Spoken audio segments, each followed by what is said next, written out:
사는데 그리스도를 내 삶의 방편으로 이용하려고 하는 그 얄팍한 마음 때문에 우리가 두려워하고 걱정하고 믿음이 흔들리는 것뿐입니다. 오늘 여기 주신 말씀 가운데는 담력을 세 가지를 말하고 있는데, 우리가 세상을 살아갈 때 현대인에게 가장 큰 문제가 되는 것이 무엇인가 하면 용기와 담력입니다. 이 용기와 담력, 이 근거가 어디서 오는가? 그런데 많은 사람들은 이걸 잘못 생각할 때가 많습니다. 돈만 있으면 담력 있게 용기 있게 살 수 있을 것이다 생각하는데 사실은 그렇지 않습니다. 옛날 어른들 말씀대로 천석구는 천가지 근심, 만석구는 만가지 근심이라고 했어요.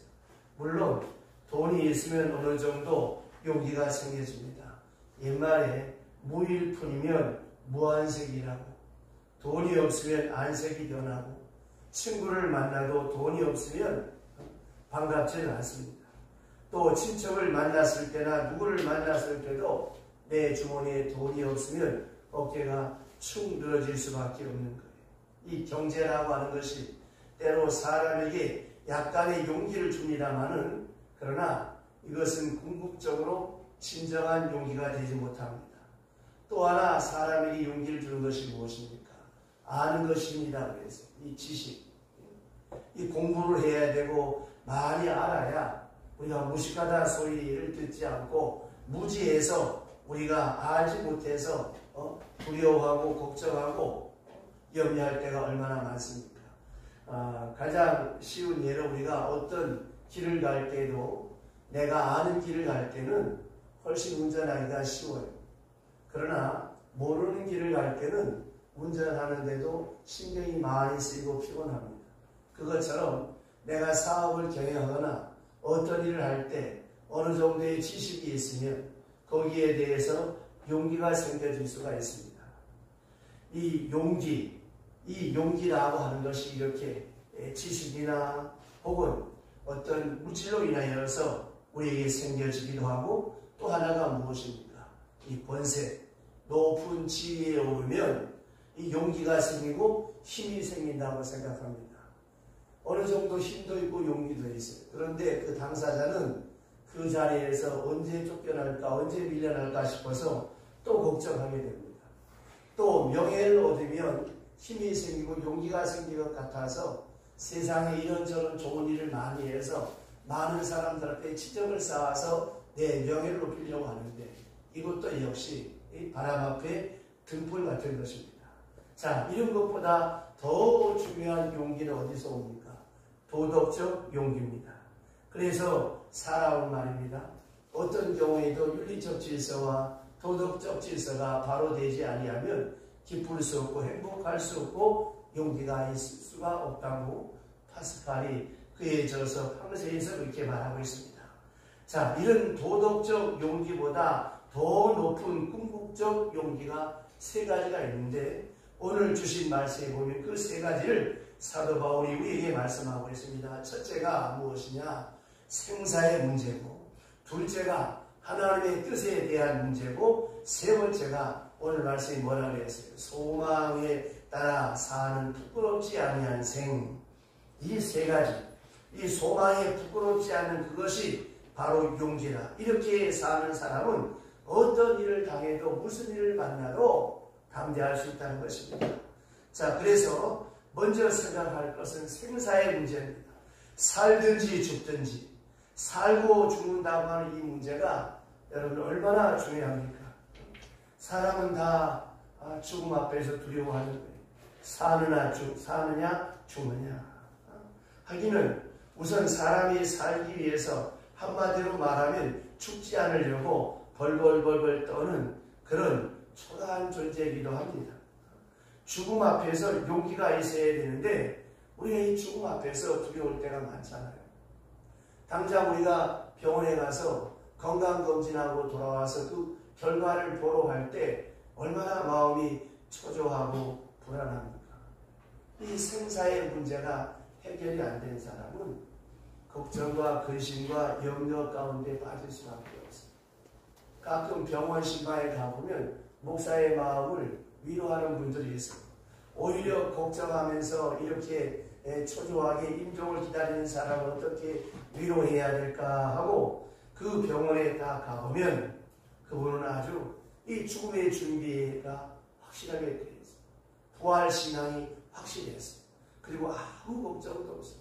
목사님 바쁘신데 안 오셔도 되는데 이 다음 하늘나라에서 만나면 되는데 이렇게 하늘나라 갈 준비를 다 해놓고 앉아서 기도하고 말씀 보는 그런 분들 볼 때마다 참 부럽고 목회자로서의 존경과 찬사를 보내고 싶은 그런 분들이 있습니다. 또 어떤 분들은 정반대의 사람들이 있습니다. 어떻게 해서든지 의사 붙잡고 살려달라고 그리고 목회자에게 어떻게 기도해서 조금이라도 좀 더 살게 해달라고 이렇게 아둥아둥거리고 애걸복걸하는 그런 분들을 볼 때마다 참 마음이 안타까울 때가 많습니다. 왜 그럴까요? 죽음에 대한 문제가 정리가 안 된 거예요. 한마디로 말하면 부활신앙이 없고 믿음이 없는 거예요. 죽음에 대한 공포를 떨쳐버릴 수가 없는 것입니다. 그러니까 중요한 것은 무엇입니까? 죽음의 가치까지 결정된 사람, 살든지 죽든지 내 몸에서 그리스도만 존귀하게 된다 하는 이런 분명한 믿음의 확신만 있다면 살고 죽는 문제가 더 이상 중요하지 않은 거예요. 여러분 사느냐 죽느냐 하는 문제 정말 중요한 것 같지만 그러나 그보다 더 중요한 게 많습니다. 요새도 보면 그런 일이 있잖아요. 정말 나라를 위해서 죽는 사람들, 명예를 위해서 죽는 사람들, 의를 위해서 진리를 위해서 죽는 사람들, 특별히 그리스도를 위하여 순교하는 사람들. 그러니까 사느냐 죽느냐 하는 문제보다 무엇입니까? 더 높은 가치의 생의 의미를 가지고 사느냐 살지 못하느냐 이게 문제라고 하는 것이죠. 높은 가치의 생의 의미를 알고 그렇게 사는 사람은 행복하고 그렇게 사는 사람은 담대할 수가 있습니다. 살고 죽는 문제가 중요하지 않아요. 살아도 그만 죽어도 그만. 문제는 무엇입니까? 우리 예수 믿는 사람들은 주님만 영화롭게 하면 되는 거예요. 주님만 영화롭게 되기를 바라고 확실하게 조금도 분명하지 않을 것이 없기에 걱정할 것이 없습니다. 그러한 목적 또 그러한 절대가치 이것을 지니고 살아가는 사람이 그리스도이며 이 사람이 행복한 사람입니다.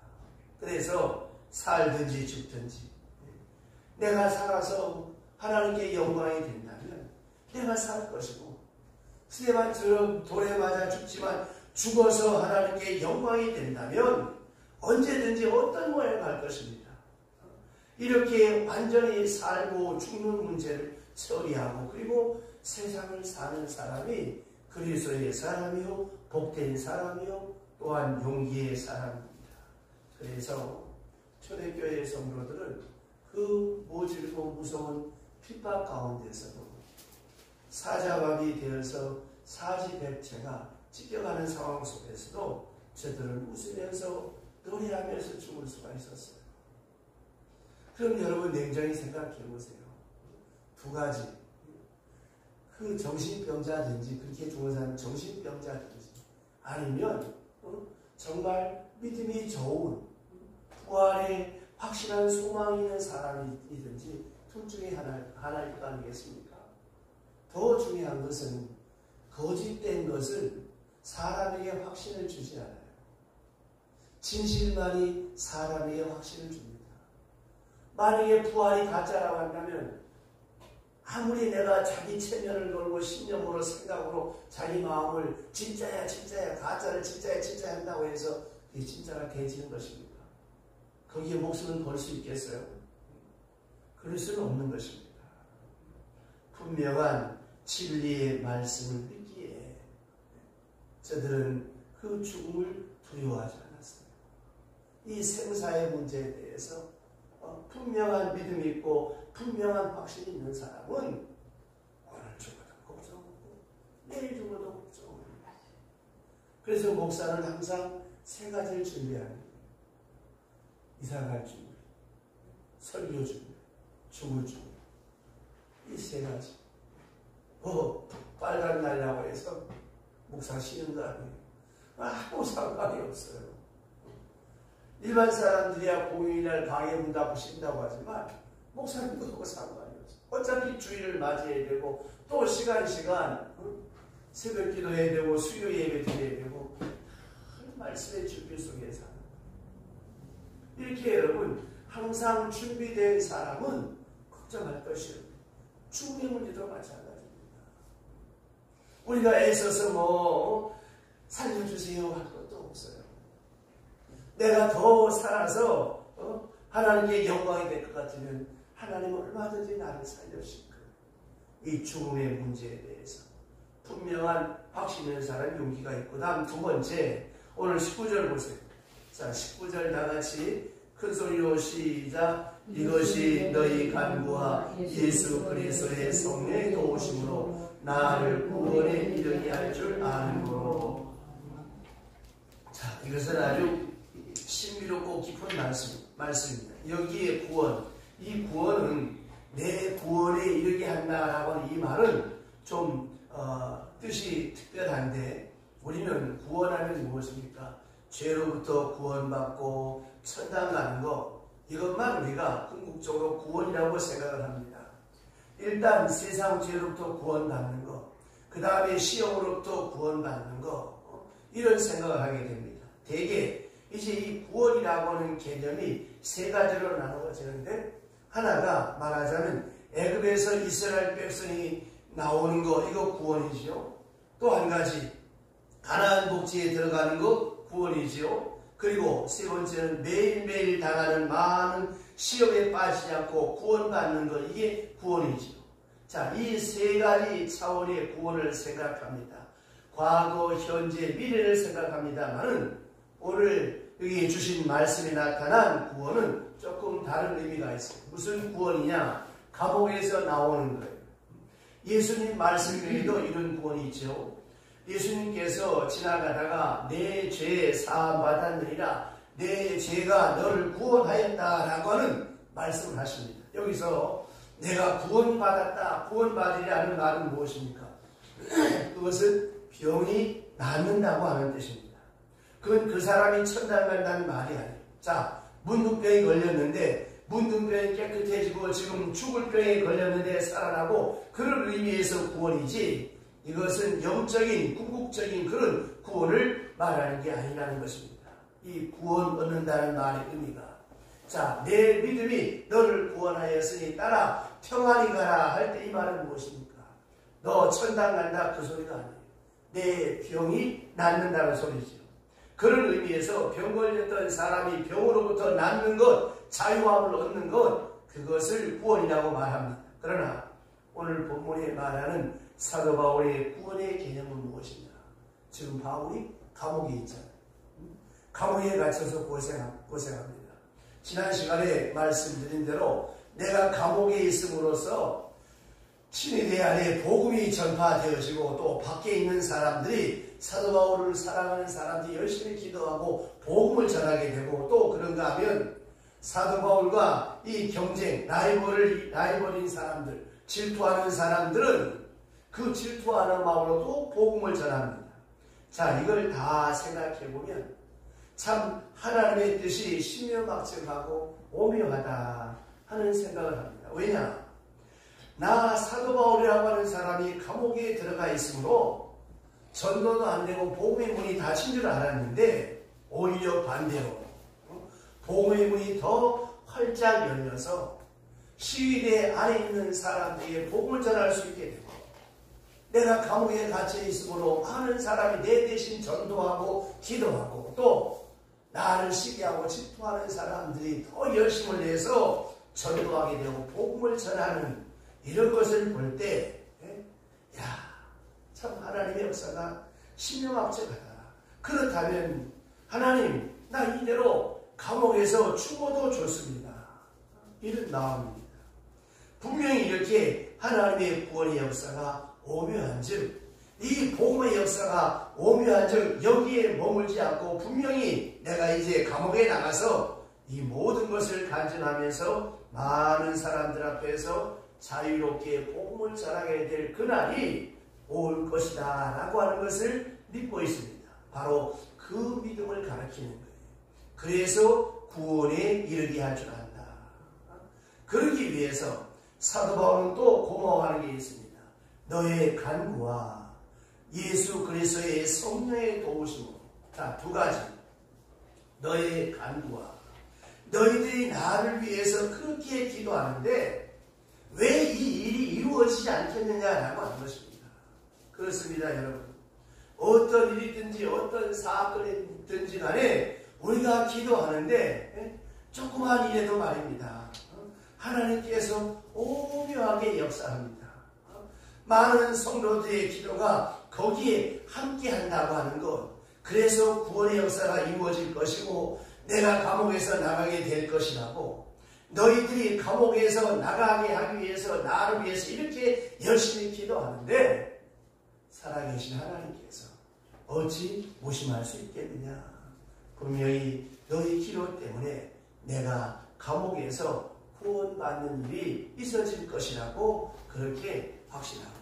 두 번째, 성령의 도우심으로 하는 말이 있습니다. 지금 친위대 안에 복음이 전파되지 않습니까? 이 고관 대장들에게 복음이 전파되는데 성령의 역사에서 감옥에서 복음이 전해져서 정치적으로 고관들, 아주 높은 지위에 있는 사람들, 그 귀족들이 지금 예수를 믿게 되는데 이 사람들이 예수만 믿고 그냥 돌아가겠느냐라고 하는 것입니다. 예수를 믿었으니까 그 높은 자리에서 무슨 힘을 써서라도 이 사도 바울을 이 감옥에서 나오게 해줄 것이 아니겠느냐. 바울이 그 생각을 했던 것 같습니다. 성령의 도우심으로 이 친위대 안에 있는 이 고관들, 이 사람들이 이제 감동이 돼서 분명히 감옥에서 내가 나가게 될 줄 안다. 너희들의 기도와 성령의 감동으로 나는 감옥에서 나가게 될 줄로, 구원받게 될 줄로 확신한다 하는 그 말씀입니다. 사실로 바울은 이 감옥에서 나오게 돼서 전설에 의하면 스페인까지 가서 복음을 전하고 사방에 복음을 전하다가 두 번째 감옥에 다시 갇힙니다. 그리고 두 번째 갇혀서 그가 순교를 당하게 되는데 이 본문에 나타난 장면은 첫 번째 감옥에 들어갔을 때의 상황을 말하는 것입니다. 그러니까 사실 말씀 그대로 이루어진 것입니다. 그래서 너희의 간구와 성령의 도우심으로 나를 구원에 이르게 할 줄 아는 거로, 구원에 이르게 할 줄 꼭 그렇게 믿고 안다는 것입니다. 감옥에서 나가게 될 줄로 나는 알고 있다라고 하는 말씀입니다. 자, 여기서 생각해야 됩니다. 성도의 기도는 절대로 땅에 떨어지지 않아요. 당장 내 손에 잡혀지지 않고 내 뜻대로 안 되지만 그 기도가 여러분 어디 가겠습니까? 하나님은 합동하여 선을 이루시고 복된 길로 인도하시는데 문제는 우리의 조급함, 우리의 어설픈 생각 때문에 원망이 나오고 불평이 나오고 낙심이 나올 때가 많아요. 이게 여러분 우리의 모습입니다. 그런데 바울은 보세요. 너희의 간구와 예수 그리스도의 성령의 도우심으로 정말 성도들의 기도와 성령의 역사가 있어서 그가 나와서 다시 복음을 전하게 됩니다. 자, 그렇다면 두 번째로 우리가 담대할 수 있는 길이 무엇이냐? 기도 응답을 믿는 거예요. 성령의 역사를 믿는 거예요. 항상 나만 감동하시는 하나님이 아니에요. 내가 기도하는 사람의 마음도 감동하시고 원수의 마음도 감동하시고 내 모든 주위의 사람들의 마음을 다 감동하세요. 그래서 여러분 기도를 쉬면 안 돼요. 사무엘 선지자가 사울왕이 그러잖아요. 사울왕이 못되게 걸어도 나는 당신을 위하여 기도 쉬는 죄를 범하지 않겠다. 하나님 앞에 끝까지 기도합니다. 하나님께서 수없는 감화와 감동을 줘도 사울이 끝내 회개하지 않는 것이 문제지. 여러분 내가 기도하면 내 주변 사람의 마음이 다 감동이 됩니다. 여러분 생각해 보세요. 오늘 이 자리에 내가 있기까지 나를 위해서 기도해 준 사람들이 얼마나 많습니까? 하나님의 오묘한 섭리가 성도들의 기도와 함께 구체적으로 나타날 것을 믿고 있습니다. 좀 더 높이 우리가 생각하면 뭐냐면 하나님의 구원의 섭리, 역사를 주관하시는 하나님의 큰 능력, 그것을 믿고 있어요. 그러므로 이런 일을 당해도 저런 일을 당해도 하나님이 필요하신 대로 할 거예요. 감옥에 나가서 좋을 것 같으면 나를 감옥에서 나가게 하실 것이고, 안 나가고 그대로 이번에 죽는 게 좋다 하면 아마 그렇게 죽도록 하실 것이겠죠. 그래서 고린도 후서 1장에 있는 말씀처럼 내가 사형 선고를 받은 줄 알았다고 말하는데, 그때의 생각이 사도 바울, 이번에 감옥에 들어오면 이제 이 감옥에서 순교하는구나, 죽으라고 하시는구나, 그렇게 생각했다는 거예요. 그래서 사형 선고 받은 줄 알았구나, 이렇게 말씀하기도 합니다. 그러니까 그는 여러 번 하나님의 뜻이 이렇게 나타나고 있다고 하는 것을 짐작하고 있었을 때가 많았다는 것입니다. 그러므로 오늘 주신 말씀에서 우리가 생각해야 할 것이 무엇인가 하면, 이렇게 우리가 지금 세상에만 자꾸 생각하고 정치적인 거, 경제적인 거, 사회적인 거, 아이고 큰일 났다, 신문 보고 방송 듣고 큰일 났다, 이렇게 생각하는 사람은 항상 근심 걱정에서 떠날 수가 없는 거예요. 그래서 어느 목사님은 아침 신문을 보다가 끔찍한 사건이나 어떤 일이 생기면 그 신문을 들고 성전에 올라가서 신문을 펴놓고, 하나님, 이 어쩐 일입니까? 하나님 앞에 기도했다는 거예요. 자, 보세요. 내가 지금 하나님께 기도했어요. 하나님께 부탁했습니다. 또 나를 위해서 기도하는 모든 분들이 기도했어요. 그렇다면 이제부터 되어지는 모든 일은 무엇입니까? 기도 응답이에요. 걱정할 것이 아무것도 없습니다. 이래도 좋고 저래도 좋고, 좀 더 나아가서 성령으로 감동될 때 하나님께서 필요한 대로 다 역사해 주실 거예요. 예를 들어서 다친 문이 있다면 그 다친 문을 열어주실 것이고, 잘못된 일이 있다면 고쳐주실 것이고, 멀리 간 사람이 있다면 하나님께서 그 사람 마음 감동시켜서 돌아오게 할 것이고, 혹 여러분들 자녀 가운데 잘못된 자녀가 있다면 내가 기도함으로 성령의 감동으로 돌아오게 될 것이고, 언젠가는 성령의 역사로 우리의 기도가 함께 있어서 반드시 주님의 뜻이 선하게 나타나서 합동하여 선을 이루고, 특별히 선교적 차원에서 하나님은 당신의 역사를 완성하실 것이라고 하는 사실을 확실하게 믿고 있습니다. 자, 이렇게 사는 사람, 이렇게 하나님의 뜻과 경륜과 섭리를 믿고 사는 사람은 걱정할 것이 없고 두려울 것이 없습니다. 특별히 이 말의 뜻이 무엇인가 하면, 하나님의 뜻이 나와 함께하고 있다는 것이죠. 하나님의 뜻이 나와 함께하고 있고 내가 하나님의 뜻 아래 살아가고 있다라고 하는 것입니다. 하나님의 큰 뜻 아래 지금 내가 있어요. 거기서 밖으로 나가는 게 아닙니다. 잘못되고 있는 게 아닙니다. 이렇게 확신하고 사는 사람은 아무 걱정할 필요가 없죠. 그러면 왜 두려움이 있느냐? 두려움은 다른 데 있지 않아요. 하나님의 뜻은 이것이고 내 뜻은 이것이고, 왜 내 뜻을 꺾기가 하시고, 이거 꺾으려니까 손해도 많고 여러 가지 걸리는 게 많아요. 그러니까 이걸 거역하니까 자꾸만 어떻습니까? 걱정과 근심이 생기는 거예요. 그래서 여러분, 성경의 그 십계명이 뭐예요? 그렇게만 살면 하나님께서 신명기 28장에 드러나가도 복을 주신다고 했잖아요. 하나님의 뜻이 분명한데 내가 이걸 지금 반대로 가는 거예요. 그러니까 걱정이 앞서지. 또 정반대로 하나님의 뜻이 있어요. 이 하나님의 뜻에 내가 모든 걸 다 맞춰서 내 뜻을 꺾고 하나님의 뜻에 내가 함께하고 있습니다. 하나님이 나와 함께하고 계시다라고 하는 확실한 믿음이 있을 때 담력을 얻을 수 있고 용기를 얻을 수가 있는 것입니다.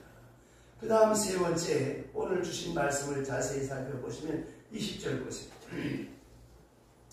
20절 다 같이 시작. 나의 간절한 기대와 소망을 아무 일에든지 그치지 아니하고 지금도 전과 같이 온전히 담대하여 살든지 죽든지 내 몸에서 그리스도와 존귀케 되게 하려 하나니. 아멘. 이 부끄럽지 않다라고 하는 말. 자, 소망은 있는데 소망에 따라 살지 못하면 부끄러움이 있는 겁니다. 예를 들면, 자, 아이들의 세계 보세요. 지금 내가 앞으로 공부를 해서 훌륭한 사람이 되겠다. 그럼 어떻습니까? 열심히 공부를 해야죠. 훌륭한 사람이 되겠다고는 소망이 앞에 있어요. 근데 공부를 안 해. 그건 뭐예요? 부끄러워지는 것이죠. 자, 우리가 하나님 앞에 기도합니다. 하나님, 내게 복을 주세요. 큰 사업가가 되게 해주세요. 그렇게 기도했어요. 그 소망이 있습니다. 그렇게 돼도 내가 열심히 뛰어야지. 열심히 살아야지. 그런데 기도만 해놓고 열손 제대하고 앉았어. 그러면 여러분 어떻게 되겠습니까? 부끄럽게 되는 거죠. 소망이 있으면 소망에 합당한 생활이 있어야죠. 소망은 엄청난데 현실은 엉망이에요. 이렇게 되면 안 되는 것이죠. 소망에 합당한 생활이 따라가야 되는, 신앙적으로 도덕적으로 따라가야 된다고 하는 것입니다. 그렇습니다. 어떤 일이든지 마찬가지예요. 우리에게 분명한 소망이 있습니다. 그러면 그 소망에 부끄럽지 않도록 소망에 따라 아무 일에든지 부끄럽지 않는 내 삶이 따라가야 되는 거예요. 자, 이 부끄럽다고 하는 말은 무엇입니까? 무슨 공로를 못 세워서 부끄럽다는 말이 아니에요. 업적이 없어서 부끄럽다는 말도 아닙니다. 당연히 해야 할 일을 못했을 때 부끄러운 것이죠. 할 수 없어서 못한 거는 부끄러운 게 아닙니다, 여러분. 할 수 있는데 안 했어요. 당연히 할 수 있고 해야 할 마땅한 일이 있는데 안 했어. 그러면 부끄러운 것이죠. 간간히 보면 그런 경우를 많이 봅니다. 뒤늦게 이제 그 임종을 앞두고 이렇게 후회하는 분들이 많이 있어요. 또 돈 많을 때 그 돈 가지고 자기 마음대로 쓰다가 다 잊어버리고 난 다음에 후회하는 사람들이 있어요. 어떻게 후회합니까? 그때 내가 좀 더 열심히 하나님의 일을 하고 다른 사람들 앞에도 교만하지 말고 좀 덕스럽게 살았으면 좋았을 텐데 그때 그렇게 살지 못했다는 거예요. 그래서 뒤늦게 임종을 앞에 두고 생각해 보니까 내가 너무 부끄러운 게 많은 거예요. 돈 벌기 위해서 다른 사람 넘어지게 했고 내 자신의 명예나 입지를 높이기 위해서 여러 사람 짓밟은 거, 많은 사람 마음 황폐하게 한 거, 많은 사람 마음 아프게 한 거, 또 신앙의 소원에 입힌 거, 이게 너무너무 부끄럽다는 거예요. 또 하나, 돈 많을 때 얼마든지 내가 참 교회를 위해서 이웃을 살 수 있는 일이 많았는데 다 잃어버리고 나니까 이제는 뭐 하고 싶어도 할 수가 없는 거예요. 그때 내가 그 돈을 좀 잘 관리했으면 이렇게 안쓰럽지 않을 텐데 이렇게 후회하는 사람들이 참 많습니다. 자, 보세요. 소망. 우리 앞에 소망이 있어요. 궁극적인 소망이 있습니다. 우리가 그리스도 앞에 가서 영원한 축복을 함께 누릴 그런 종말론적인 소망이 있습니다. 그 소망에도 생각을 해야죠. 어떻게 부끄럽지 않도록. 사도 바울이 고린도후서 1장에서 말합니다. 그날은 언제예요? 주님 앞에 섰을 때 그날에 너희는 나의 자랑이 되고 나는 너희의 자랑이 되리라. 주님 앞에 섰을 때 저와 여러분들 입장 놓고 생각해 보십시다. 너희는 나의 자랑이 되고 여러분들이 믿음 생활을 잘하고 하나님 앞에 충성되이 살아서 한나라 갔는데 하나님 앞에서 상을 받는 거예요. 여러분들이. 나는 목회 얼마나 얼마나 기쁘고 즐겁고 영광스럽게 했어요. 또 나는 너희의 자랑이 되라. 그때 목사님 그렇게 하라고 말씀하셨는데 그 말씀대로 순종하고 그 말씀대로 살았습니다. 목사님 때문에 이런 상을 받습니다. 이런 멸류관을 받습니다. 목사님 감사합니다. 이런 순간이란 말이에요. 그래서 제가 전에도 말씀드렸지만 장례식때 가서 제가 꼭 안 빠지고 하는 기도가 있어요. 아버지가 먼저 가기도 하고 어머니가 먼저 가기도 합니다. 그 후손들이 여기에 남아있어서 이제 언젠가 갈 것인데 그때 저는 기도하기를 우리 모두가 그날에 주님 앞에 섰을 때 그리스도 앞에 섰을 때 부끄러움 없는 이망이 부끄러움 없는 남편 부끄러움 없는 아들 딸이 되게 해달라고. 그래서 그날 우리 모두가 자랑스러운 모습으로 다시 만날 수 있게 해달라고 꼭 그렇게 기도합니다. 자, 여러분 생각해 보세요. 우리가 그리스도 앞에 가서 부끄러울 것이 없고 자랑스러운 그런 하나님의 사람이 되어져야 되지 않겠습니까? 그래서 사도 바울은 말합니다. 소망에 따라 부끄럽지 않다. 하기야 지금 감옥에 있다고 하는 것은 참 중요한 일이 아니겠습니까? 그가 감옥에 있지 않고 무슨 밖에서 사업도 하고 밖에서 뭘 한다면 이렇게 저렇게 실수도 할 수 있고 이런저런 허물도 있을 수 있겠지요. 혹 부끄러운 일이 있을는지 몰라요. 그러나 지금 바울은 감옥에 있습니다. 오직 그리스도의 이름을 위하여 하나님의 영광을 위하여 지금 모든 것을 다 내려놓고 지금 생각하는 거예요.